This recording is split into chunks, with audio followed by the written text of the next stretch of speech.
Physical refining செய்யப்பட்ட SKM Poorna rice brand oil. தமிழகத்தில் பாஜவை பலப்படுத்தும் நடவடிக்கையில் மத்திய உள்துறை அமைச்சர் அமித்ஷா நேரடியாக களமிறங்குகிறார். இதுகுறித்து பாஜ வட்டாரங்கள் கூறியதாவது: மேற்கு வங்கத்தில் பாஜ ஆட்சியை பிடித்ததை தொடர்ந்து அமித்ஷாவின் கவனம் தமிழகம் பக்கம் திரும்பியுள்ளது. லோக்சபா தேர்தலுக்கு இன்னும் 2.5 ஆண்டுகள் இருக்கிறது.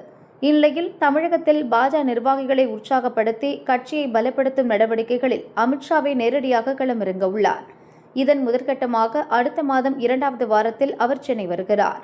தமிழக பாஜ மையக்குழு கூட்டம், மாவட்ட தலைவர்கள் கூட்டங்களில் பங்கேற்க திட்டமிட்டுள்ளார். அதன்பின் 2 மாதங்களுக்கு ஒருமுறை சென்னை, கோவை, ராமநாதபுரம், கன்னியாகுமரி என அடுத்தடுத்து தமிழகம் முழுதும் சுற்றுப்பயணம் செய்து பாஜ பூத் கமிட்டி நிர்வாகிகளின் கூட்டங்களில் அமித்ஷா பங்கேற்க உள்ளார்.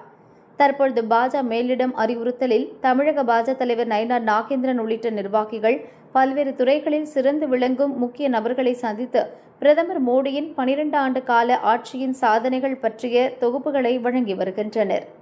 அந்த முக்கிய பிரமுகர்களையும் அமித்ஷா நேரில் சந்தித்து பாஜ ஆட்சி குறித்து கருத்துக்களை கேட்டறிய உள்ளார் என அந்த வட்டாரங்கள் கூறின.